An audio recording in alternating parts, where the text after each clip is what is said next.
The freshmen line up before the gigantic goddess statue, waiting for fire, water, earth, or wind to answer their call.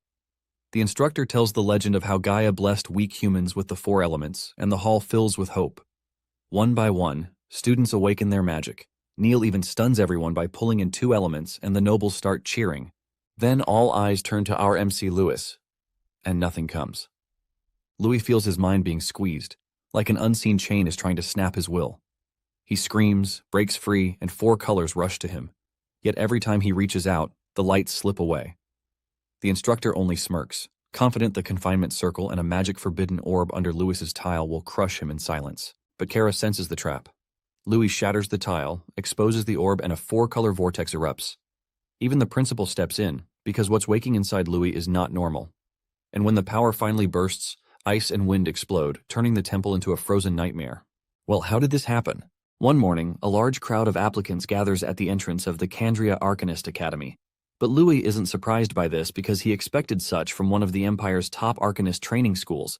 When he hears someone scream his name, he turns back and sees his parents panting from exhaustion and complaining about how he left them in the dust on their way to the academy. Out of concern, his mom, La Ciela, asks if he brought his ID and warns him to make sure no one notices his hair color, but he assures her that he's fully equipped with his ID and hair dye. However, she's still very anxious and suggests that he shouldn't go through with the exam because she heard that some examinees die during these exams, which means that someone could target him because of his hair color.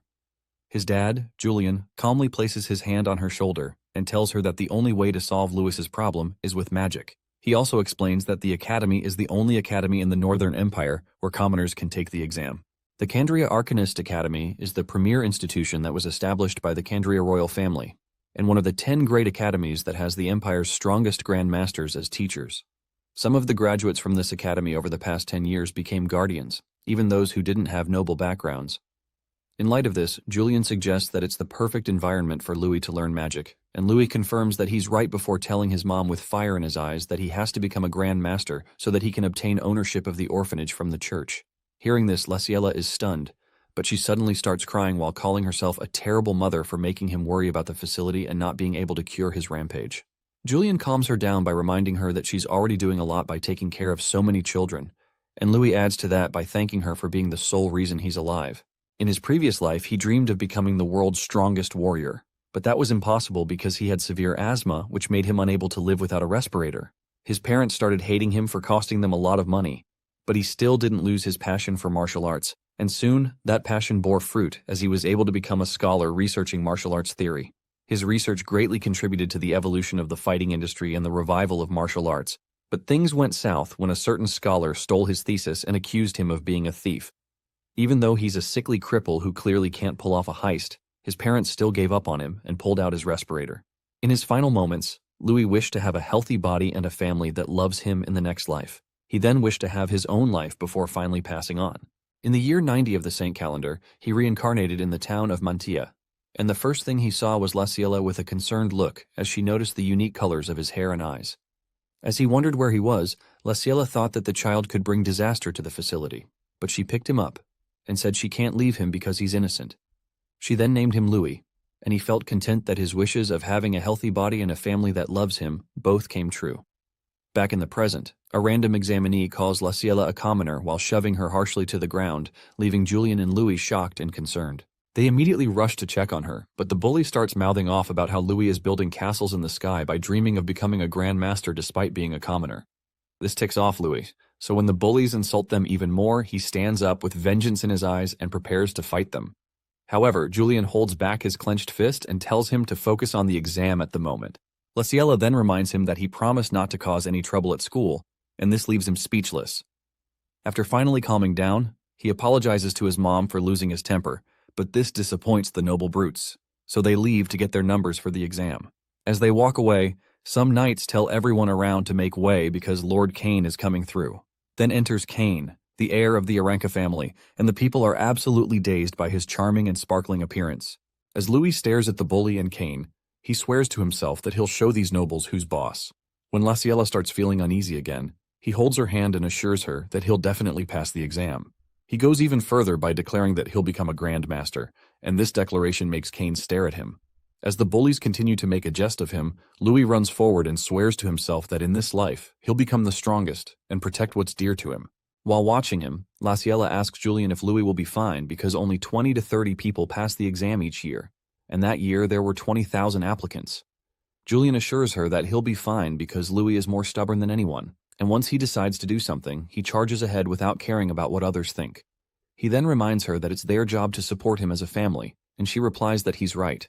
Meanwhile, Louis arrives at the exam hall and wonders why everyone around is older than him. Just then, the supervisor of the exam and principal of the academy, Aronian, announces the start of the exam while some suited officials stand in front of the examinees. Louis remembers the fact that in this world, the practitioners of arcane martial arts called martial arcanist are ranked into 6 categories. The saint at the very top, followed by the sage, then the grandmaster, master, fighter, and apprentice. Since the grandmaster is third from the top, it's the privileged class of the world. Principal Aronian informs the examinees that the first test is to climb the stairs guarded by their seniors, adding that the first exam passes are placed right behind them. He further reveals that there are 1,000 total exam passes, and only those who obtain them can participate in the next test. Finally, he discloses that the exam ends once the passes run out, and then tells them to begin the exam. Some examinees feel the exam is a piece of cake, so they rush forward at one of the seniors, but the senior unleashes an ominous aura while welcoming them to hell. He then releases a powerful magical force field that forces them to stop, and after it knocks them out, it's announced that they're all disqualified. While everyone tries to process what they just witnessed, 2 examinees identify the senior as Lord Sheath, the finance minister's son, and the top scorer at the previous year's exam. Suddenly, Louis walks forward while explaining to everyone that Sheath simply released his aura to intimidate them, and anyone weak-willed wouldn't be surprised to pass out from fear. As Louis stands before Sheath, he praises him for having backbone, but states that there's no room for commoners, causing Louis to get angry. He swears that he'll make Louis kneel, and releases a huge wave of aura which makes the other examinees start coughing out their guts. However, Louis stands unfazed, and remembers all the training he's done so far which makes him confident in his abilities. When Sheath fires a magic blast at him, he dodges and charges forward with his fist clenched. The other examinees look on with their jaws dropped to the floor as Louis scares Sheath by feigning a punch, and they begin to wonder how he pulled it off without using magic. When Louis collects the exam pass, Sheath tries to punch him, but he blocks with his own hardened fist, leaving him shocked that the commoner countered his attack without magic. Principal Aronian stops Sheath from attacking further, and reminds him that the academy treats all examinees equally regardless of their status. As they bow in submission to him, he congratulates Louis for passing the exam, but then points out that his hair color is concerning. Louis is stunned, but when Aronian starts to wonder if Louis's eye color is unusual as well, he makes his eyes gray and shows it to him.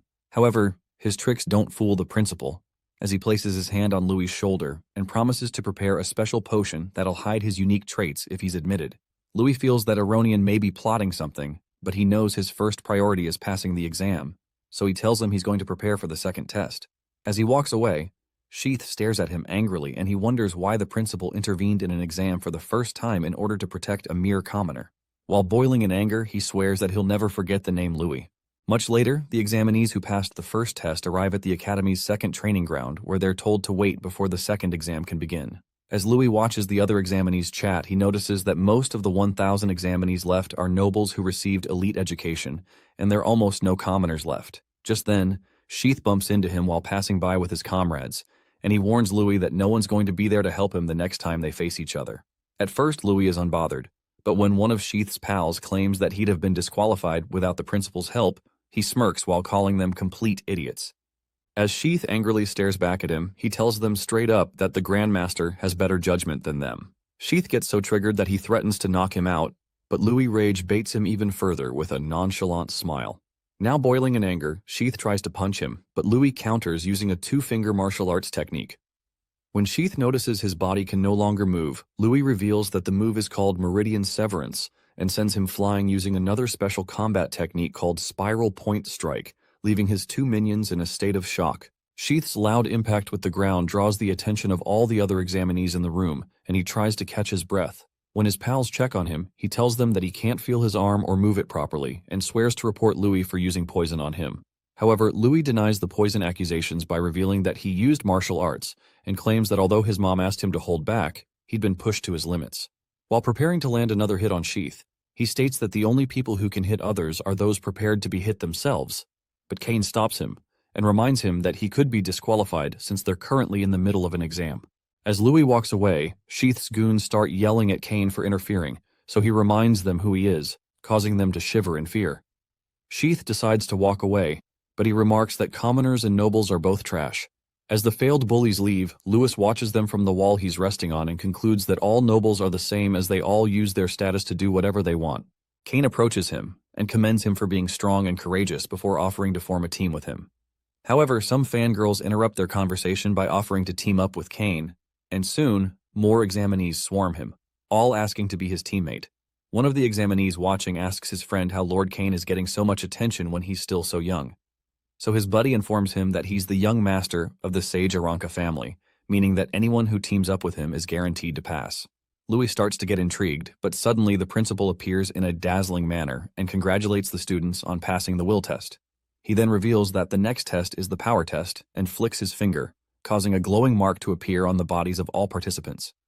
The vast majority of the examinees express their cluelessness about the mark, but Kane identifies it as an Earth attribute mark. Just then, all the examinees start getting pulled to the ground as their bodies have suddenly gotten much heavier. Aronian activates a large magic circle around the area and announces that the second exam requires the participants to fight on the stage while under the influence of Earth magic. While struggling with the strong gravitational pull, some examinees complain that they can't fight in that condition, but one of them points out that someone is walking around like it's nothing, and Kane notices some heavy footprints on the floor. Meanwhile, Louis, the gravity defier they're referring to, easily walks on stage, leaving everyone baffled. Aronian congratulates him for being first again, and Louis smiles while looking at the earth magic strings that failed to hold him down. Kane can't believe his eyes, because even he who received 3 years of master-level training can barely stand. As the other examinees struggle, Aronian declares that only those currently standing can participate in the next test, and uses magic to create a collection of weapons for the qualified examinees to choose from. Louis immediately claims one of the swords and swings it around to test it out. As the other candidates struggle to hold their weapons, Aronian informs them that anyone who steps outside the stage will be disqualified on the spot. When the exam begins, he orders the other exam officials to release something called bound slimes before vanishing. After he leaves, the examinees start questioning themselves to know what bound slimes are, but Louis notices something falling from above. When the slimes land, it's revealed that they get a point from blocking a slime attack, 2 points for dodging, and 5 points for defeating one. Aronian also discloses that their rank will be determined by points earned in that test, and only the top 100 candidates will advance to the third test. Some examinees feel the slimes are easy to beat since they're low-level monsters that look dumb, but when one of them charges at a slime, it suddenly propels itself towards him and destroys his face. It then attacks a second examinee and charges at a group of candidates while the others watch in shock. Soon the entire battlefield becomes a playground for the slimes as they surround and torment the examinees. Although many candidates are easily knocked out, some manage to dodge and block the slime attacks, so they're given points by the exam supervisors. One of the supervisors brings up the fact that this year's exams includes the young masters from the Sage families, the Aranka and Durham houses, referring to Kane and a red-headed warrior girl, and she presumes that a new record will be set. Another examiner adds that there are also excellent commoners among the participants and asks Aronian if the person he helped earlier is a commoner. Aronian presumed that Louis will show them something interesting in the exam, but the supervisor points out that he hasn't moved a single step. As Louis stands on the battlefield, a struggling examinee asks what he's doing, and in response, a pompous noble start mocking him, saying he's unable to keep up with the slimes because he's a pathetic commoner. Since Louis is still yet to move, the noble speculates that he'll get knocked out soon. Just then, a slime propels itself towards Louis and accelerates until it gets within point-blank range of the back of his skull. Before the slime can make an impact, Louis dodges easily, and another candidate manages to evade the slime as well, before it annihilates the unlucky noble who was making fun of Louis earlier. As his friend lies defeated on the ground, the blonde examinee is frozen in shock because he was certain that Louis wouldn't be able to dodge a high-speed slime attack. Since it failed to hit its main target, the slime goes on a rampage, knocking several other competitors out, and when Louis looks to his left, he notices that it's charging at him again alongside 2 other super-fast slimes. The blonde examinee smiles because he thinks there's no way Louis can dodge that attack, but Louis remains calm and shuts his eyes in preparation for his counterattack.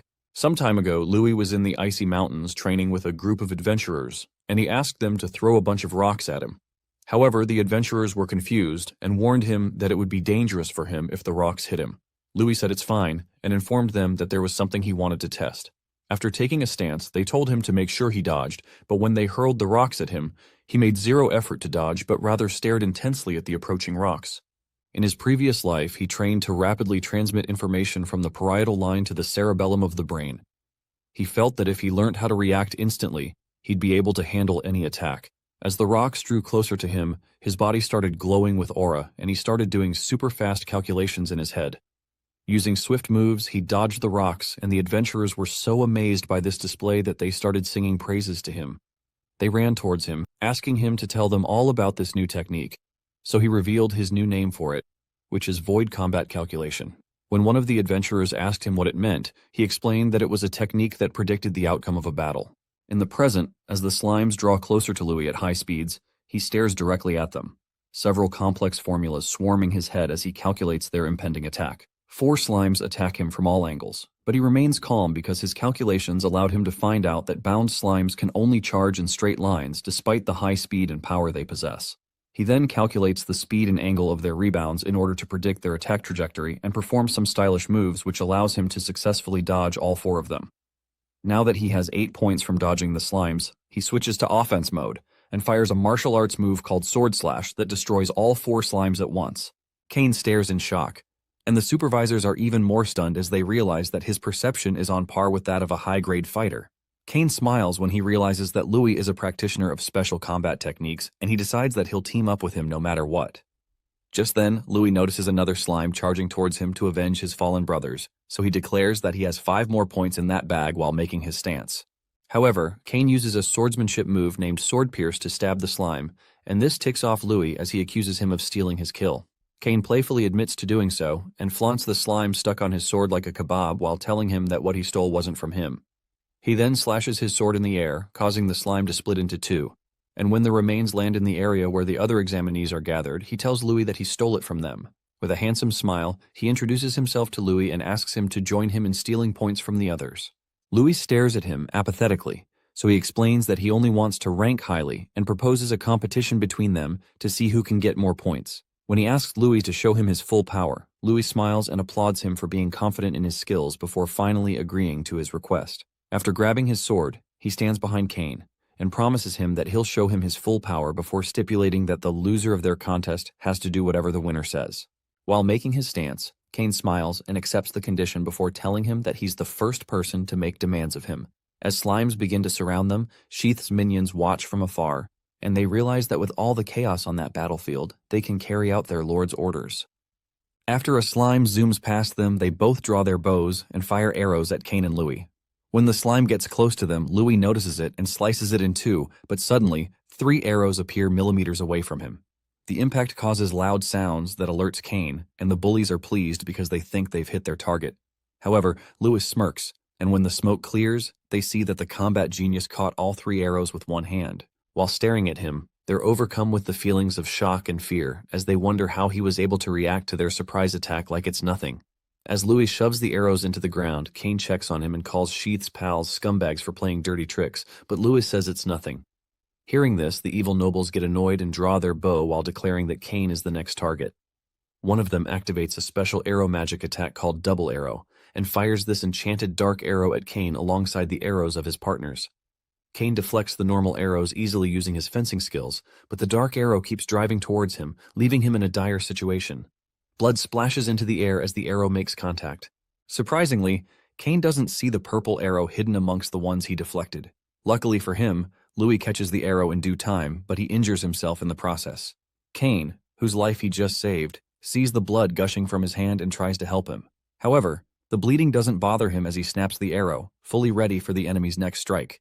Meanwhile, one of the spectators calls the attention of the principal to the malicious attack he just witnessed and suggests disqualifying the assailant. However, the principal insists they continue with the event because he's sure the weaklings will lose anyway. He postpones their punishment until after the exam, but asks for healing potions to be prepared immediately. Back in the arena, Louis gets ready to finish off his enemies and assumes a baseball pitcher pose. With glowing eyes and massive cannon power, he propels one of the slimes towards the nobles, and it hits one of them at top speed. The slime's impact sends the noble flying out of the arena and disqualifies him immediately. The remaining nobles witness this and start to panic. Just then, Louis, who doesn't intend to let them go scot-free, jumps into the sky and hits another slime at the freaked-out nobles.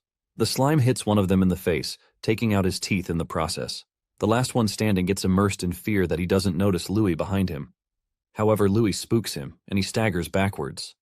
Taking advantage of his loose center of gravity, Kane trips the fool, and he falls out of the arena. After defeating the nobles, Kane thanks Louis for the earlier save and asks about his hand.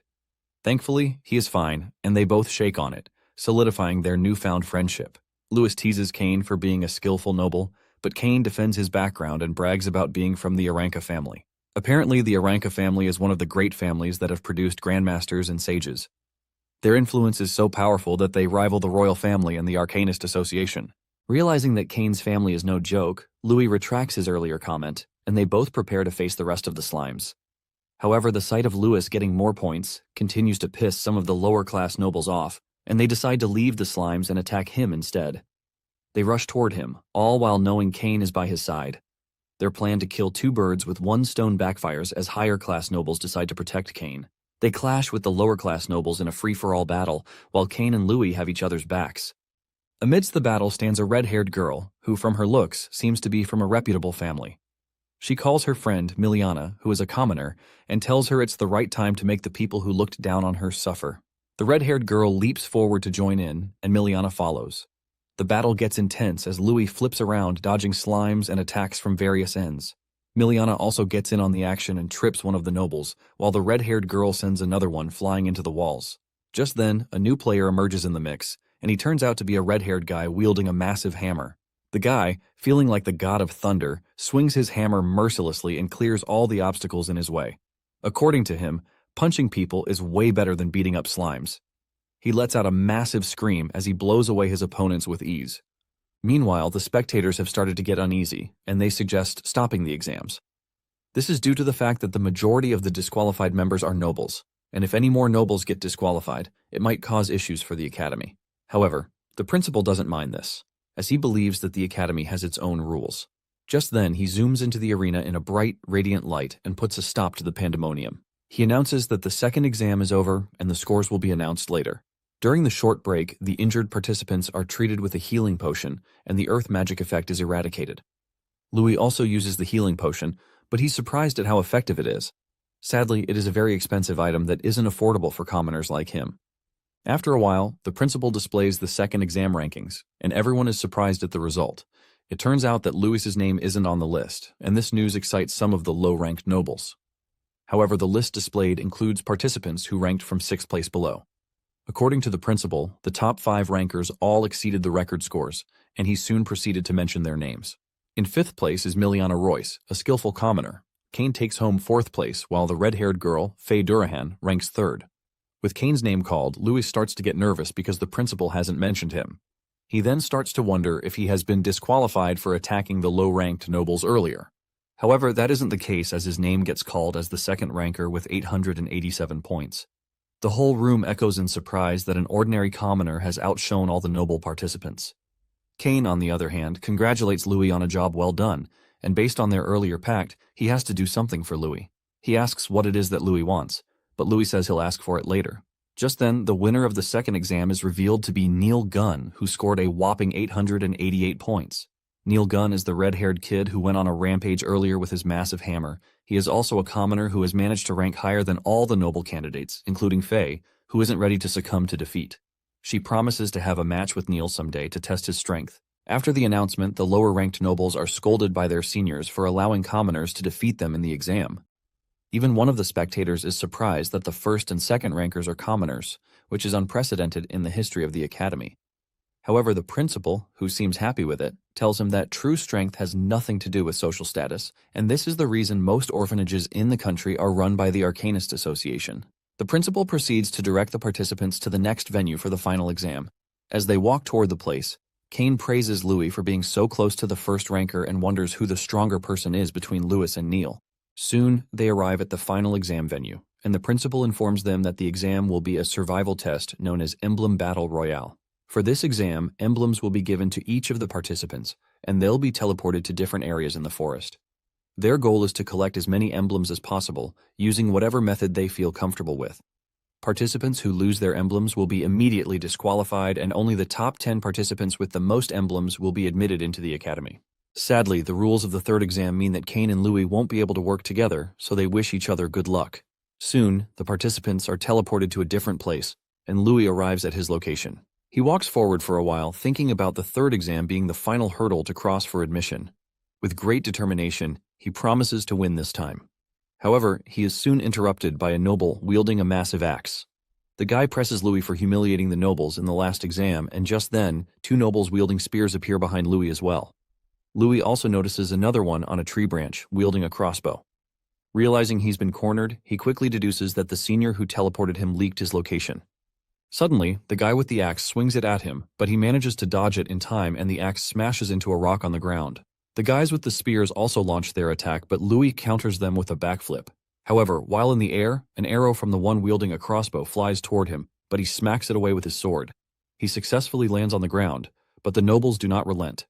They attack him head-on, but Louis demonstrates the difference in their skill. He dodges their strikes smoothly, but an arrow flies in yet again. He deflects it with his sword, but a spear attack looms behind it. Luckily, he reacts in time and dodges it again. His fast reactions start to frustrate the nobles, but they do not give up. Louis, on the other hand, is also frustrated because he can't read the wind arrow's trajectories. However, he calms himself down and proceeds to use a martial art technique known as sen-no-sen counterattack. The technique involves using one's enemy's power against them. As the nobles dash forward with their weapons again, Louis sees an opening and goes for it. His first victim is the axe guy, who tries to strike with his full strength. He swerves to the right, dodges the axe, and places his sword just below it. With that, he swings the axe away from the wielder, and it hits one of the spear holders. After taking them out, the other spear wielder attacks Louis, and the guy in the tree also shoots his wind arrow at him. However, Louis reads the arrow trajectory conveniently and drags the spear wielder in the arrow's path. The poor get sent flying, leaving his spear behind. While the spear is in the air, Louis grabs it and throws it at the guy in the tree, taking him out immediately. He then cuts through the rest of the nobles like butter and takes all their emblems. In a massive twist, Kane appears on top of a tree and stops the nobles from using magic against Louis. The mastermind, who originally planned to subdue Kane with another low-ranked noble party, gets shocked at his sudden appearance in their location. Kane claims he must have underestimated the Aranka family by sending such weaklings to stall him. He then knocks him out cold with a crossbow. Afterward, Kane jumps down and passes an emblem to Louis. He claims things might become more troublesome if it continues like this, and offers to help. However, Louis refuses his help and tells him he will handle his problems himself. Just then, a hidden figure claps loudly and commends Louis' zeal. The figure claims they expect nothing less from the person they acknowledge and consider a rival. The hidden figure reveals herself and turns out to be Faye Durahan. She asks Louis for a duel, and he asks Kane if she's his friend. Kane replies that she's not his friend but a grandmaster's daughter whom he dueled in the past. Back then, he lost to her because he let his guard down and advised Louis to ignore her and collect emblems instead. He warns Louis that Faye can use magic, and her skill level is already at an apprentice level. Meanwhile, their chit-chat starts getting on Faye's nerves, and she scolds them both for trying to run away. Just then, Louis accepts the challenge and claims he has always wanted to know how a member of a great family will fare in battle. This notion excites Faye, and she promises not to use magic to make the fight fair. In a flash, she leaps toward Louis with her spear and stabs him. However, Louis manages to trap the spear under his arms, further impressing Faye. She flips the spear around and swings it at Louis, but he dodges the strike by moving to the side. Just then, Faye leaps forward and tries to hit Louis using the Sacred Lance Slam technique. As expected, he dodges it, and the spear hits the ground, creating a massive hole in the ground. The impact of the spear technique shocks the spectators and the principal watching not far from the scene. They start to speculate on Faye's power and Louis's resilience. They start to wonder how long Louis will last against a great family and ask the principal for his opinion. The principal replies that Louis will not be able to defeat Faye because their battle is a clash of body and will. Based on what he has seen, he doesn't believe Louis has a stronger will than Faye. Just then, their wills get put to the test as Faye uses another spear technique to attack Louis. However, he dodges all her moves effortlessly as if programmed to do so. In the process of weaving the spear, he sees an opening in Faye's body and tries to exploit it. Unfortunately, Faye quickly catches on and counters him instead, but he leaps over her attack and lands behind her.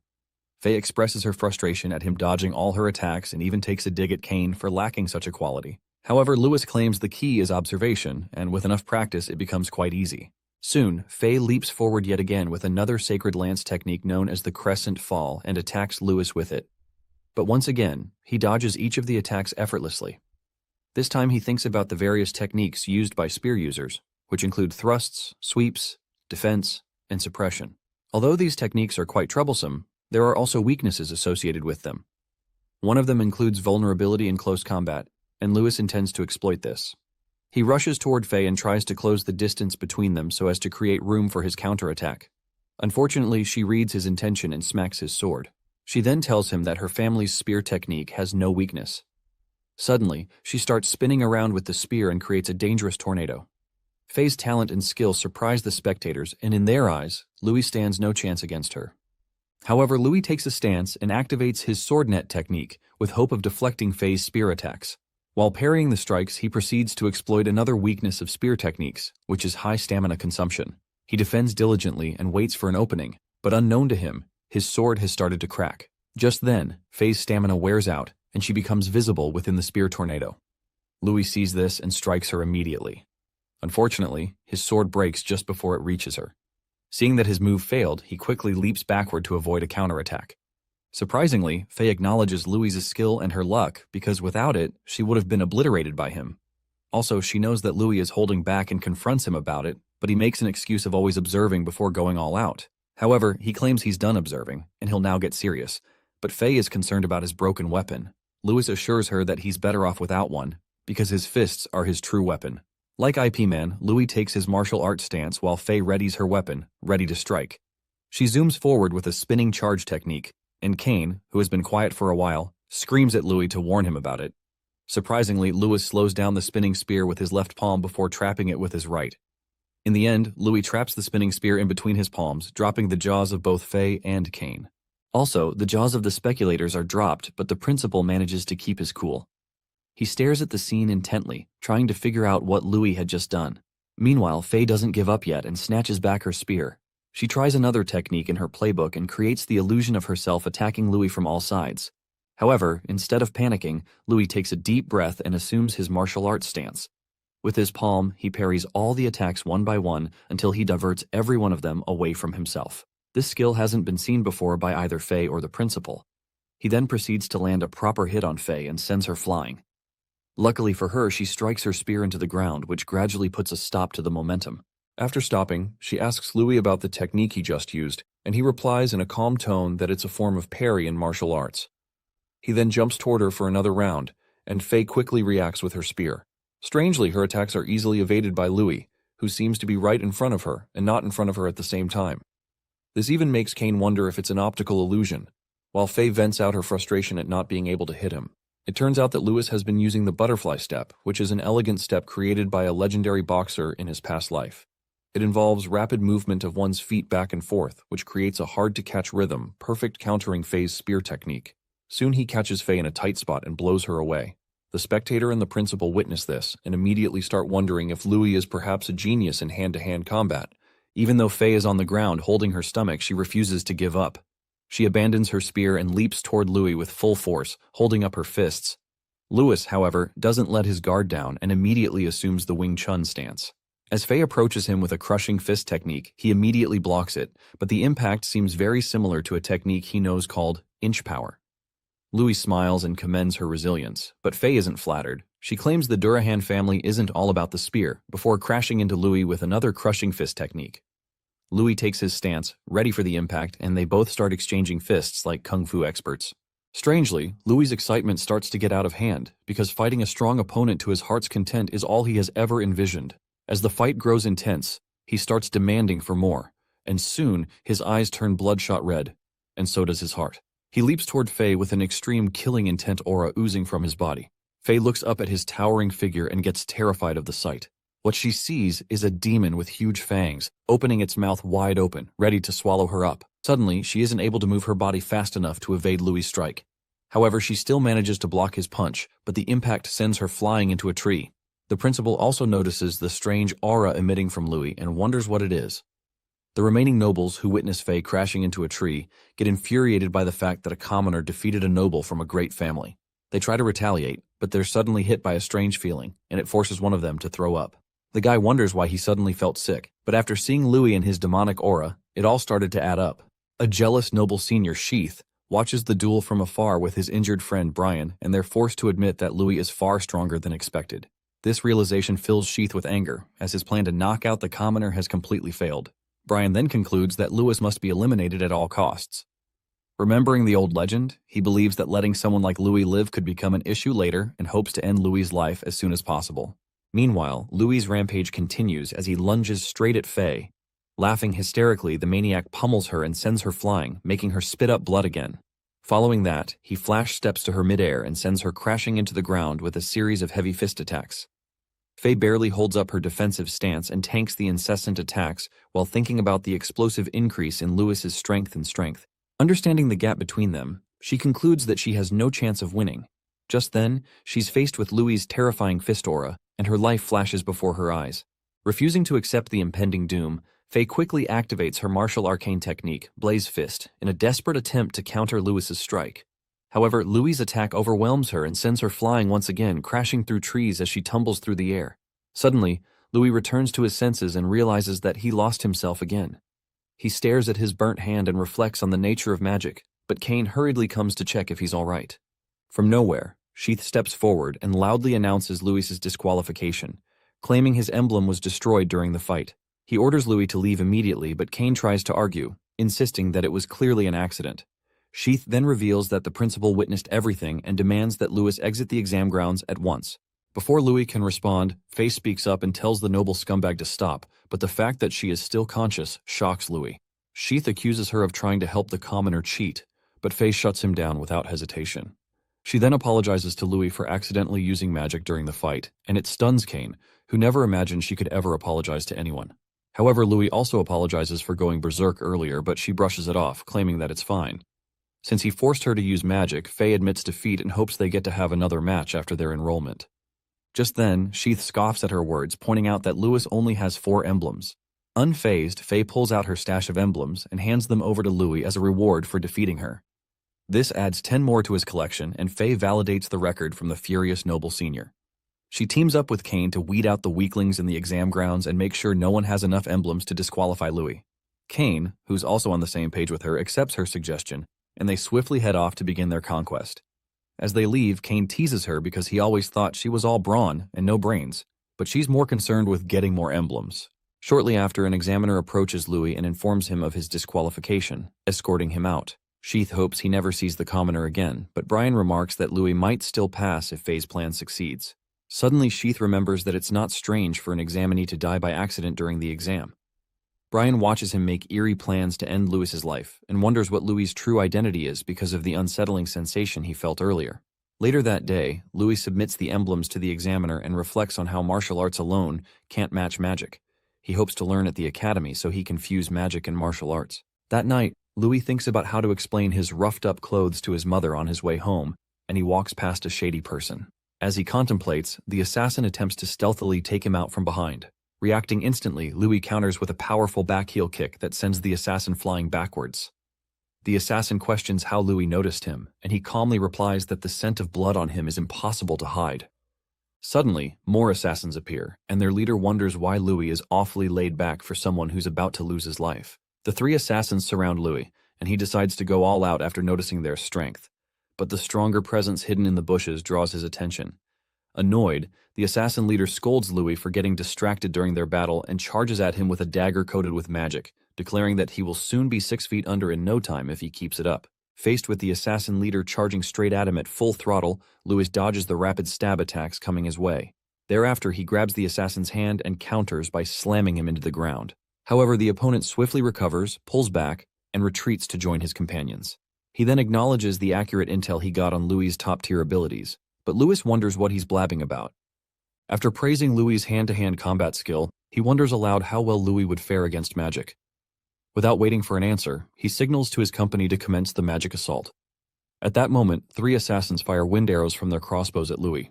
Fortunately, he reacts quickly and dodges them, then turns his attention to the nearby trees that were struck. By observing the damage, he gauges the destructive power of the wind arrows. Knowing he has no choice but to push forward, Louis takes a deep breath to activate a breathing technique that uses the chi within his body to amplify his physical strength and grant him explosive speed. He then charges at them, but their leader dismisses his efforts and orders another wave of wind arrows. However, Louis skillfully dodges the shots, and the assassins soon lose track of him. To their surprise, Louis descends from above and delivers a powerful kick that sends the leader crashing to the ground and immediately retreats while evading more wind arrows.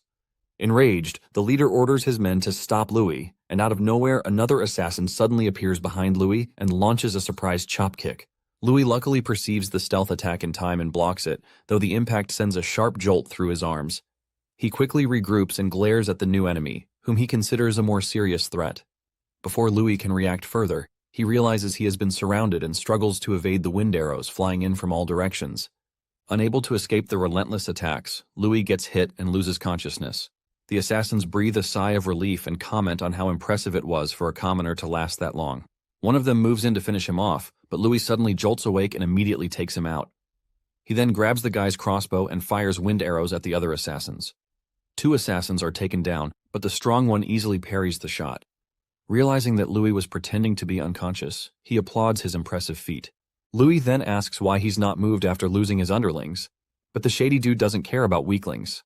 Just then, Louis shoots more wind arrows at him, but his evasive skills are on a different level entirely. He lunges at Louis and forms a magic hammer out of thin air. As he attacks, he admits that he wanted to take Louis in as a disciple, but his employer's orders leave him no choice. Louis tries to tank the heavy attack with his body, but it sends him flying instead. Still in midair, the opponent flash steps to his side and reveals that Louis's ability might exceed that of an apprentice, but it's not enough to take on a higher-ranked fighter. Thereafter, he summons the magic hammer again and immediately slams Louis into the ground. Without allowing him time to recover, the assassin continues his assault, unleashing waves of magic attacks. When the dust finally settles, the assassin is surprised to see that Louis is still alive, but the persistent lad holds on in a defensive stance despite his injuries. Clearly in pain, Louis declares that he won't end there, but the assassin thinks otherwise. In addition, he claims that no one can save Louis from the impending doom as he materializes another magic hammer. Unable to move, Louis panics as he stares at the enemy trying to send him over the Rainbow Bridge.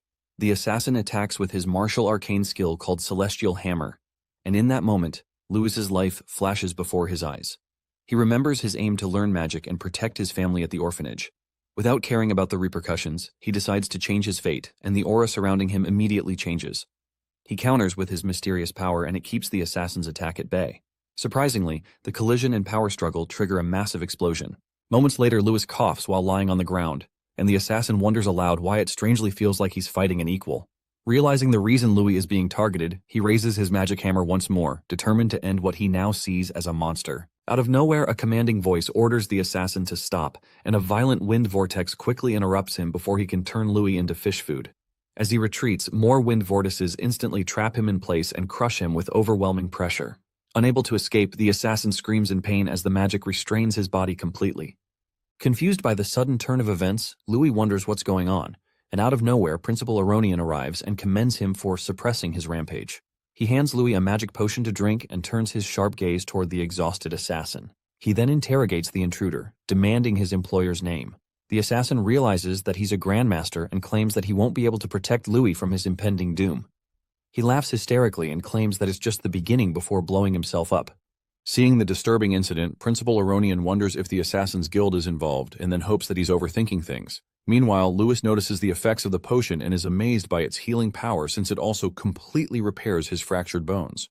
He then asks Principal Aronian if it's merely a coincidence that he was there and wonders aloud why he is always there just in time to save him. The principal decides to save the discussion for when they reach his home, and Louis immediately begins to panic because it's already late and his mom would be worried. Without wasting a second, he rushes off toward home while Principal Aronian summons a mysterious creature named Kylie, tasking it with cleaning up duties. Elsewhere, in the town of Mantia, located in the northern part of the Kandria Empire, two noblemen confront Laciella. Using the repaired millstone as an excuse, they harass her while she waits for the children to return. Laciella calmly explains that she is only waiting, but the noblemen ignore her words and continue pressing forward with ill intent to assault her. Thankfully, Louis arrives just in time to stop the crackheads. Laciella celebrates his return but is shocked by his roughed-up state. Louis asks if she's okay, but she's more concerned about his torn clothes and the blood on them. As he tries to make up excuses to relieve her worries, the noblemen threaten him with their lord and the fighter George. To their surprise, Principal Aronian arrives midair, and as he descends, he tackles the misunderstanding. He then introduces himself and pressures the scumbags to leave. Seeing that he's a real grandmaster, the noblemen bow and buzz off. Principal Aronian then turns to La Ciela and reveals that they need to have a discussion. Soon after, La Ciela leads him into their house, but he notices the millstone that the scumbags were complaining about earlier. He wonders how it works automatically without magic, and after a closer look, realizes that things like that are all over the place. La Ciela offers him some fruits and gives all the credit to Louis, whose creations have made their lives easier. She then asks if he committed any crime to warrant the principal's visit, but Principal Aronian reveals that it's the other way round. In addition, he emphasizes how talented Louis is, which is something he has only seen in the Gaia scriptures. In the past, during the tyrannical rule of the monsters, a genius who was guided by the goddess emerged among the humans. He created the martial arcane after comprehending the essence of elements, and after 5 years, he defeated the monsters together with his companions and saved humanity from doom. Thereafter, that day became the day recognized and celebrated as Liberation Day. And the dude is called the first hero in the Gaia scriptures. While La Ciela praises the alleged savior, Louis claims it wasn't recorded in folk legends, but Principal Aronian insists that there's one. However, he reveals that the first hero had black hair and eyes, which is a secret known to humanity's top officials. Apparently, the madness in his heart overwhelmed him, and he committed a grave sin that warranted erasing him from history. This revelation surprises Louis, who wonders if he also has this inner madness. Principal Aronian adds that every country eliminates people with black hair and eyes to avoid any mishaps. He then confronts Louis for dyeing his hair, and La Ciela immediately takes the blame, revealing her innocent reason for making him do it. She begins to list out Louis's good perks, but he stops her, claiming that the principal has other intentions because the Grandmaster could have killed him if he wanted. Impressed, Principal Aronian praises his foresight, which is remarkable for his age, and infers that the young lad has tamed his inner madness. To their surprise, the principal considers Louis the new hero even in the peaceful era. As he grabs a fruit with telekinesis, he talks about the darkness constantly lurking beneath and decides to guide Louis on the right path after witnessing his ability. He suddenly throws the fruit at Louis and the unfazed lad catches it effortlessly. Following that, Principal Aronian says he passed the test thanks to Faye and Kane's efforts to fail most of the other examinees. Thereafter, he asks Louis to be his disciple at the academy, but he excitedly asks what the principal will do if he later goes berserk. Instantly, the fruit in Louis's hand is cut into pieces, and it shocks him. Cold as ice, Principal Aronian replies that he'll personally send him to the Creator when that happens. While working in the yard the following morning, one of Louis's foster siblings praises him for receiving a personal invitation from Principal Aronian, but Louis also considers it a warning. The sibling blabbers on about the Academy's fees while Louis thinks about the connection he has with the legendary hero. He recalls the principal's words back then and wonders if he can really trust them. Before Principal Aronian left the previous night, Louis privately asked him why he revealed everything to La Ciela, making her anxious. He claimed ignorance would make her a burden, but Louis didn't think so. Principal Aronian then said she needed to know because his family would be in danger if his identity were exposed. Before he flew off, he told Louis to become stronger because it was just the beginning of his trials. After reminiscing, Louis confirms that Principal Aronian is right and decides to get stronger at the academy. Moments later, his younger siblings come over to greet him farewell, and his sister named Lana jumps into his arms. With teary eyes, she asks if he'll visit regularly and makes him do the pinky promise that he'll visit during long breaks. Thereafter, an older sibling informs Louis about the noble's butler calling for him.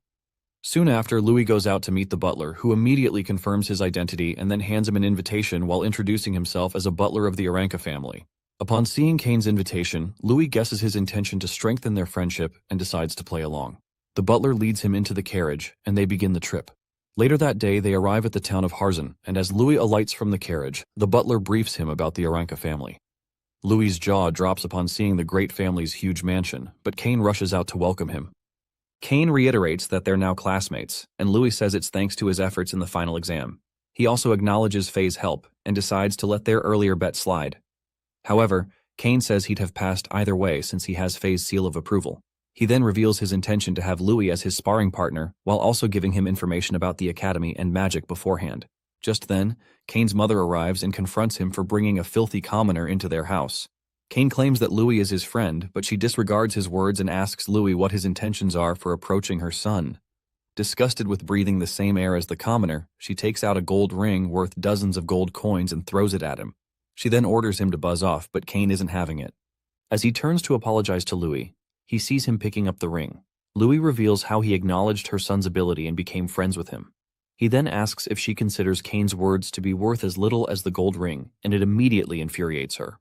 While glaring daggers at him, she orders someone to throw him out, and the butlers quickly gather around to do her bidding. However, Kane tries to convince his mother that Louis beat Faye, but she doesn't believe the ridiculous statement. Louis affirms it and declares that Kane can get stronger if he's around. His arrogance pisses Kane's mother off, but at that moment the mansion's door opens and a strong wind pushes the butlers out of the way. Kane's father, William, enters and reiterates Louis's confident declaration. Kane's mother flinches and quickly tries to appeal to him, but he walks right past her. Kane bows to greet his father, and Louis also greets him before introducing himself, while thinking about his incredible aura, which is on par with Principal Aronian. William asks Kane if it's true, and he reveals that Louis is stronger than him. Intrigued, William asks Louis to prove it and immediately releases his killing intent, which takes the form of a ferocious tiger. Before Louis can react, the ferocious aura swiftly sinks its fangs into his chest, and he soon realizes that he can't breathe. Just then, Louis panics as he concludes that William seriously intends to end his life. At that moment, William literally stares daggers into him, and his willpower tears a hole in Louis's soul. While trying to gather his thoughts, Louis realizes how terrifying the willpower of the Grandmaster is. However, he has built a resistance to killing intent thanks to continuous monster hunting in the past few years. Looking fired up, the hole in his soul begins to recover with his burning resolve and willpower. The fire in his soul bursts out, and to William's surprise, it takes the form of a dragon. The standoff of willpowers begins, and the two clash for a little while. After the dust settles, Kane quickly checks on Louis and helps him to his feet after losing the Battle of Wills.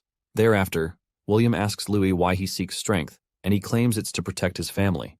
Without showing any facial emotion, William turns to leave but scolds Kane for his weak willpower and asks him to learn some things from Louis.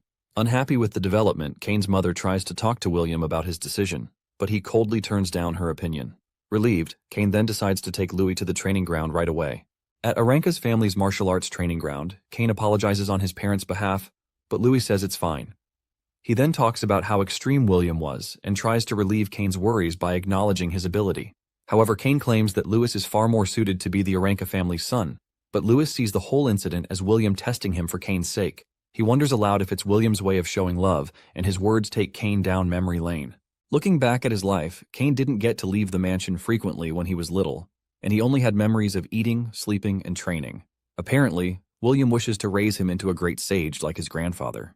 Kane soon realizes that he always wanted his father's acknowledgement. But along the way, the mansion became a prison while his status and talents chained him down. The lad kept yearning for the outside and freedom like birds flying across the continent. Unfortunately for him, he's too weak for a world where only strength matters. While he picks up a rapier in the inventory, he notes that swinging his blade is the only way to break these chains. Following that, Kane discloses that his father is also a graduate of the academy and decides to get stronger so he can receive permission to live freely. Kane then turns to Louis, counting on him to make him strong, and the two friends commence their spar.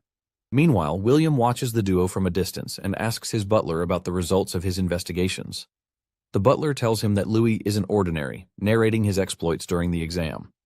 After hearing how he defeated Faye and gained Principal Aronian's help on multiple occasions, William concludes that Louis is a troublemaker. The butler then asks why he still allowed Louis in, and William explains how people hone their skills with challenges and grow after overcoming these said troubles. From his intuition, he guesses that Louis can really help Kane get stronger. Meanwhile, Louis, who's fighting without any weapon, kicks Kane backward. Kane recovers and activates a martial arcane skill named Wind Lunge. He charges at Louis with a swift stab attack boosted with wind magic. Unfortunately for him, he runs into Louis's fist, almost ruining his pretty face, and loses the bout. Thereafter, Louis acknowledges the skill but points out its demerits. After receiving the pointers, Kane then understands why Faye couldn't defeat Louis, but wonders aloud why Louis is staring at his face. Louis takes the rapier from him and asks if he ever felt something was off with his fighting style. Unable to understand what he means, Kane reveals that he's using the Aranka family's techniques that are passed down in the family, and they made his father and the grandfather strong. Louis tells him about other paths, and Kane wonders if the path is different from that of his predecessors. Just then, Louis returns the rapier to the inventory, shows Kane a dagger, and calls him over to make plans to surprise his father. Out of nowhere, the duo surprisingly lunges at William armed with daggers, but right before that, Louis takes a moment to lecture Kane on the importance of speed in martial arts. Referring back to the slime test during the academy exam, he explains that speed is not just about movement, but also reaction time and the ability to make quick decisions. Coincidentally, Kane's natural speed pairs well with his wind attribute, but the difficulty of using thrusting weapons is high. Louis hands Kane 2 daggers and tells him that what worked for his father and grandfather may not necessarily work for him. He then guesses that it's the reason William stopped growing after reaching the Grandmaster level and asks Kane to change to a specialized combat style to maximize his talents. Louis asks if he's up for it, but the dude is ready to do anything to gain freedom. Louis acknowledges his determination and quickly explains how the new combat style works. Following that, they make plans to jump Williams and unveil Kane's ability and determination. Soon after, they charge at William, and Kane immediately activates his wind magic support spell, Accelerate. The spell boosts their speed, allowing them to close the distance rapidly. The sudden burst of movement worries the butler, but William calmly stops him and easily dodges Kane's attack first. Afterward, Louis flash steps to his side and unleashes a wave of slashes, but William dodges them effortlessly. While at it, Louis considers daggers the fastest weapons and then decides to combine them with combat techniques. Just then, Louis uses his martial art, Butterfly Step, hoping to shock his opponent with his explosive speed. The skill surprises William a little, but he still keeps dodging the wave of attacks. Kane follows suit and uses his aerial skill to boost himself. In the midst of the chaos, he suddenly realizes that his body feels so light, and it gives him a sense of freedom he has never experienced before. Seeing how compatible he is with the weapons, he decides to fuse his combat techniques and wind magic. As soon as Kane fuses them, it draws William's attention, and the sight of it shocks him. Kane accepts his newfound martial way and tries to get a hit in, but before he can, William releases a massive outburst that pushes the pesky lads backward, and he furiously asks Kane if he is abandoning the clan's techniques to prove his will. The duo regroups, and Louis immediately tells Kane to use Accelerate again. Without hesitating, Kane holds Louis's shoulder and immediately activates the spell, and the duo continues the assault at full throttle. William watches their synchronized movements, but his evasive skills are on a whole different level. Shortly after, he gets his aura on one of Kane's blades, but he breaks free from his father's grasp and retreats again. This infuriates William, who immediately calls him a coward, but Kane recalls Louis's lectures earlier about the merits of retreating. He soon regains his footing and confronts his father again. However, Kane dodges again, using a tornado spell, and regroups with Louis. The duo charge at him from behind, screaming at the top of their lungs while hoping their next attack connects. Earlier, Louis had taught Kane about a baseball technique known as a changeup. He demonstrated how altering speed can deceive opponents, making even slow movements appear dangerous. He explained that when used correctly, it disrupts an enemy's timing and delays their reaction. If an opponent hesitates for even a moment, that delay can be exploited. Now the duo puts the technique into practice, attempting to overwhelm William through unpredictable speed variations. William casually dodges their attacks, dismissing the slow attacks as nothing against him, but soon after, Kane's delayed attack surprises him. The blade grazes William's shoulder, damaging his fur. The successful hit excites the boys, and they continue the incessant attacks, but to their surprise, William claims it's enough. He orders Kane not to disgrace their family's name and then leaves the training ground. Kane, thrilled by what he believes to be his father's approval, accepts the command and celebrates with Louis as William departs alongside the butler. As he walks away, William reflects on the techniques the duo used against him. The hit and retreat tactics linger in his thoughts, and the idea of strategic withdrawal begins to interest him. He materializes a dagger, realizing that he may have learned something new from the children. Meanwhile, Louis begins to miss the opportunity of battling a grandmaster, but Kane is enjoying the best feeling in his entire life because his father acknowledged him for the first time, and he decides to reward Louis with a present for making it a reality. Later, at Aranka's family library, the sheer number of books stuns Louis, but Kane comes to him with a box containing the rewards and thanks him for helping find his path quickly. The box's content stuns Louis because they're very valuable. Inside are extremely valuable books, including the Academy's references and rare magic texts that commoners rarely see. Hoping that the books would help him, Kane gives him the books that teach basic mana theory and mana attribute theory, but then goes on to give him some tips about the divisions into magic and martial arts. In addition, Kane lectures Louis about the Magic Awakening ritual, which happens to be a ritual that all new students must undergo. Presumably, it's a ritual where one senses the elements through the statue of Gaia, and it costs 10 gold coins to undergo at the church temple, but fortunately for Louis, it's free at the academy. Kane also lists various academy fees and future expenses, urging Louis to accept the gifts and rely on him whenever he needs help. Soon after, Louis accepts the gifts and considers their earlier bet settled at Kane's request. Louis realizes that he needs to start earning money and recalls Julian's mention of magic pharmacy. Suddenly, he also remembers that he can use knowledge from his previous life to invent useful items and make money faster.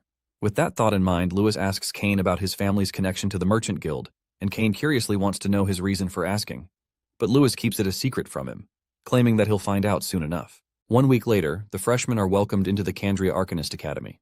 As Louis boldly walks onto the school grounds, Rose, a sophomore, gets a whiff of his cologne and concludes he must be related to a noble. After all, he has the trendy, expensive cologne. She instantly latches onto him and offers to give him a tour of the school. As Rose leads him inside, she informs him that because the emperor has gotten old, the imperial heirs have been fighting with the nobles and great families at the academy. It's all thanks to the principal that things look calm on the surface. But behind the scenes, there's a fierce struggle for educational resources. Because of this, any student who gets targeted and fails to earn points can get expelled. With that, Rose touches his cheek and asks him who his family supports. But a guy named Brian shows up and refers to Louis as a commoner who broke the exam record. This shocks Rose because the cologne on Louis isn't something anyone can afford, so she gets mad and walks off. Louis then shakes Brian's hand, and Brian informs him that the academy is a miniature empire, and Louis will face many people like Rose. Suddenly, Kane calls out to Louis, and as soon as Brian sees him, he walks away. Surprised, Kane asks Louis what he talked about with Brian, and Louis mentions how they only greeted each other.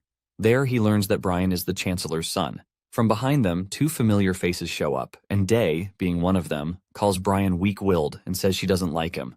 Kane gets pissed at her and yells at her for indirectly calling him weak. She tells Kane that the only way she can acknowledge him is if he is as strong as Louis.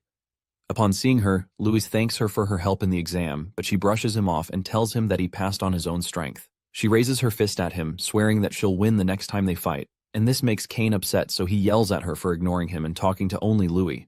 After a little back and forth, Miliana pulls Faye away, telling her that they need to continue their registration. Right after they leave, Kane hands Louis a huge purse filled with gold coins, saying it's Louis's share. This shocks Louis that they could make so much from the instructions he gave Kane. Back then, Kane had visited Louis, who brought samples of the perfume he had crafted to the Burna Village Trading Company. At first, Kane wasn't so sure that such a nice fragrance would sell so well, but presently, after witnessing the cologne's success, he wonders if he should have his mom try it out. With that, they decide to keep the secret between themselves, and they walk up to the student reception to complete their registration. In no time, Louis is handed a credit card, and the nobles in line are upset with him being their classmates, so they murmur that he definitely used Kane and Faye's success to get in. After listening to them, Louis learns that Sheath got expelled, so he asks Kane about it, and Kane informs him that Sheath was the mastermind behind the assassins the other day, and when the school found out, the principal expelled him. Louis immediately frowns upon learning it was Sheath who nearly got him killed. But as if that isn't enough, Kane points to a group of students and tells Louis that Sheath has an elder brother named Jess, and they don't know what he'll do, so it's best Louis sticks close to Kane. Jess and his lackeys see Louis, but Jess smiles, saying it's just the beginning. He vows to ensure Louis savor despair slowly. Later that day, in the Academy's Grand Hall, the principal welcomes the freshmen and addresses them. After giving them a pep talk, he welcomes Neil to the stage as the freshman representative to give a speech. To everyone's surprise, the brute walks up unclad to the stage with his enormous axe, and he releases his killing intent.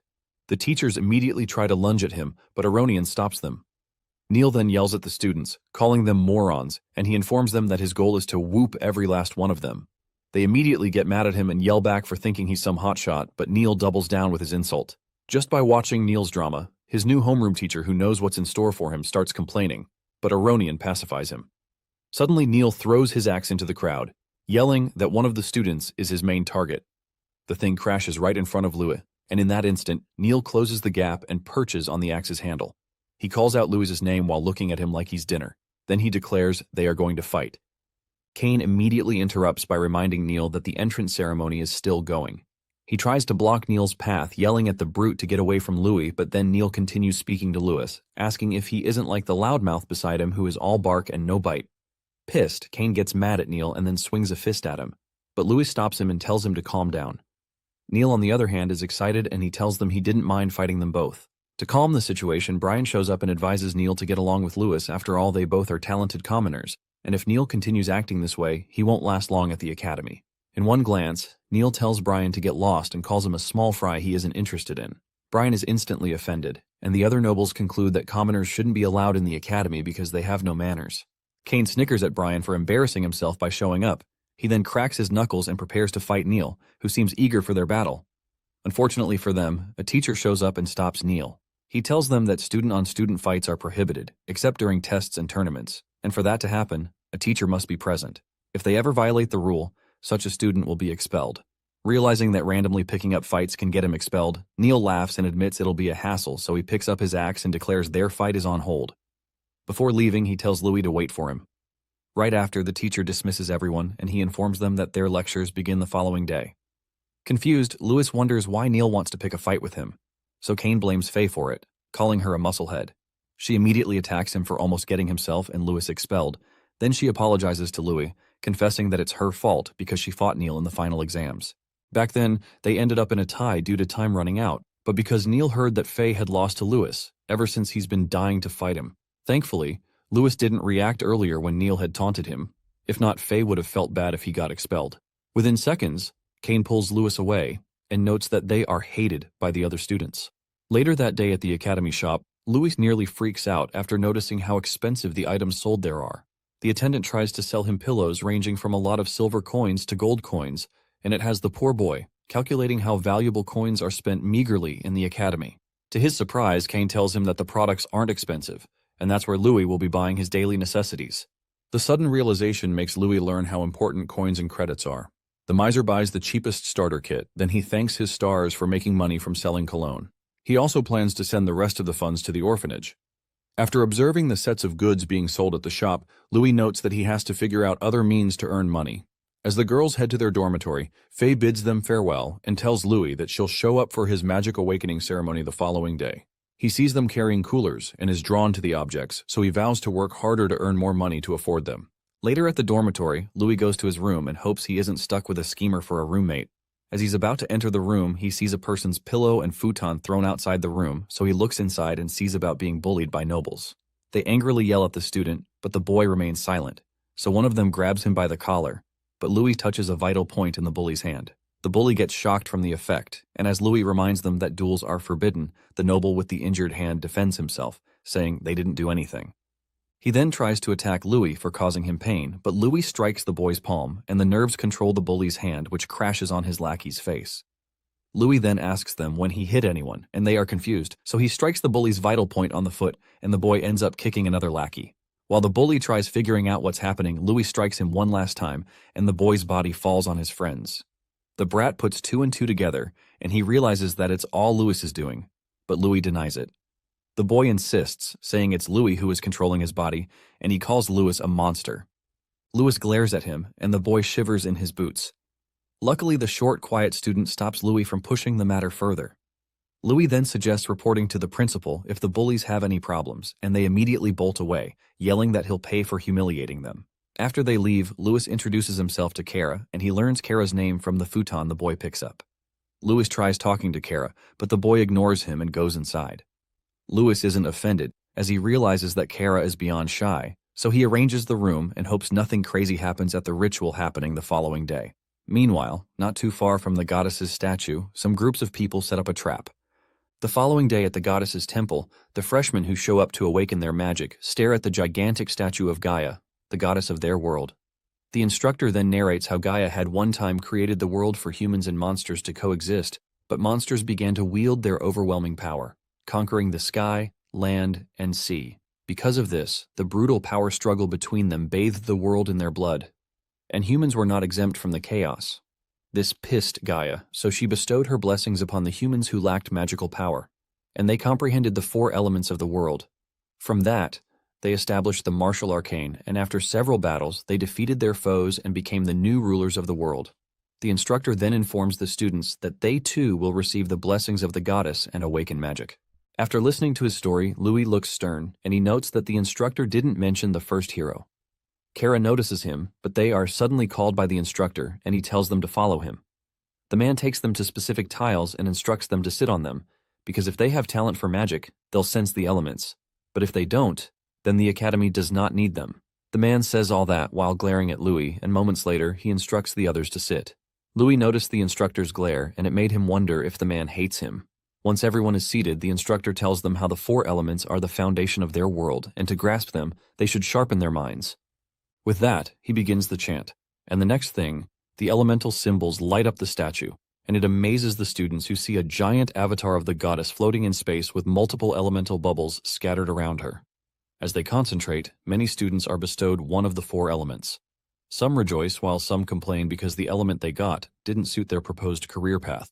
Suddenly, Neil is surrounded by a flame vortex from two elements, and everyone is surprised that he's got both earth and fire attributes.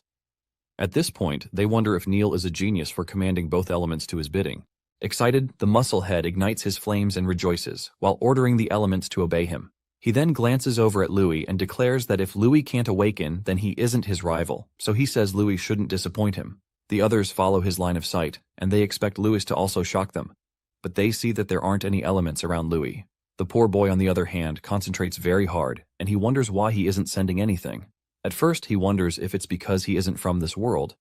But then he recalls sensing a little strange power when he sparred with Cain. Right now, Louis feels like his mind is being polluted, so he declares that his will won't break that easily. The boy screams and shatters the mental bind, smoldering his thoughts. Immediately, 4 colors of light gather around him, and this stuns the instructor because he remembers setting up a magic circle on the tile Louis sits on to sever the boy's mind from the outside. Louis then tries to touch one of the colors of light, but it flees from him. He then tries over and over to catch them, but fails at it. Confused, the boy wonders why he can sense them but cannot touch them. The instructor, who is still observing him, smirks while noting that Louis is dead wrong if he thinks escaping from the mental barrier is enough for him to awaken. The dubious man mentions how the confinement circle and the magic forbidden orb are what he used for Louis because there were people who wanted Louis crushed. And since they paid the instructor for it, he can't back down, so he waits for the ritual to end so that Louis can despair. After several hours, other students take their leave, but Louis and Kara are still meditating, so the nobles make fun of Louis and call him a letdown. Kara, on the other hand, senses something is wrong, so he informs Louis that there's a trap beneath his tiles. Without wasting time, Louis smashes the tile open, and he sees the magic forbidden orb directly under it. Confused, he wonders what the orb is, but Kara, who is on his way out, tells Louis to hurry up. Even though Louis is curious, he steps away from the broken tiles and concentrates. And in that moment, the students still left in the temple are surprised when they see the 4 colors of light forming a vortex around Louis. Surprised, the instructor wonders how Louis was able to awaken because even a master shouldn't be able to break through the confinement circle and the magic forbidden orb. The man then tries to act, but out of nowhere, Principal Aronian shows up and tells him to stand down. The other students who didn't see Louis awaken are surprised to see the principal, so they conclude he came to check on Louis, who had been struggling to awaken. Some even wonder if there's some secret between Louis and the principal. As the instructor watches Aronian walk away, he curses under his breath because their plan got foiled and nearly exposed due to the principal showing up. So later that evening, he meets with Jess and informs him that their plan has failed. Also, to be on the safe side, the instructor warns Jess not to contact him for the time being. All Jess can do is cuss Louis for getting away. Meanwhile, in the temple, Aronian contacts Kylie to keep watching Sid's movements because he doesn't want outsiders wreaking havoc in their academy. After getting rid of the obstacle, Aronian watches Louis and leaves the boy to figure out how to manipulate the elements on his own. Louis, on the other hand, observes the balls of light and notes that they are just like Cain had described.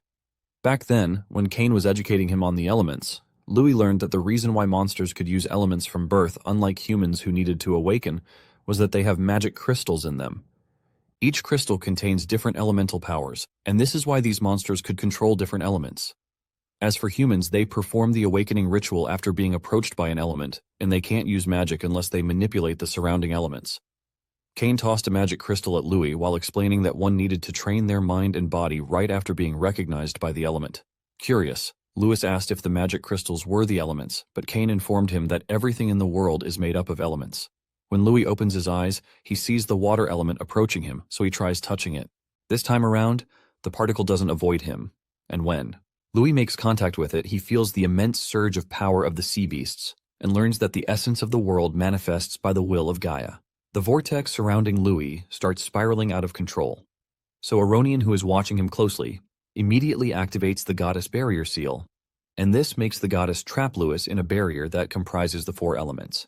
Immediately, Louis's hair dye fades away, leaving his black hair exposed. Thankfully, the barrier produces a bright light that prevents the shocked students from seeing Louis.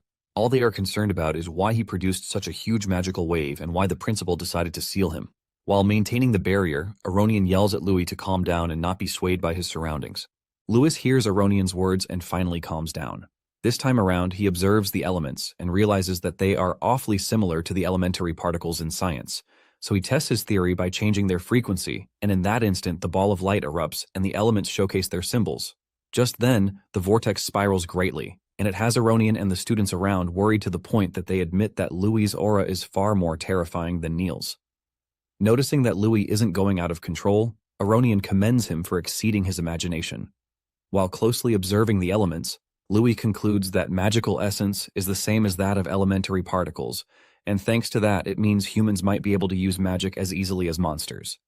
With that, he absorbs the element and notes that just like elementary particles, they are constantly in motion, which means that by harmonizing their movement with the flow of qi and breathing, the circulation of the elements becomes smoother. And if that's the case, Louis might be able to create a magic crystal in his body and use magic like qigong techniques. Louis concentrates hard, and a crystal shape forms in his eye. Immediately, ice crystals grow around him, and the barrier used to house him shatters into pieces. Aronian is stunned by Louis's ability, and he smiles as he watches Louis fly into the air by manipulating wind magic. The other students witnessing the scene run for their lives and cry for help as ice crystals rapidly erupt behind them till they are eventually frozen to the bone. Guys, that's the end of the video. If you like this video, please leave a comment in the comment section. Also subscribe to the channel and hit the bell icon. Like the video and share it too. Thank you for watching and see you next time again.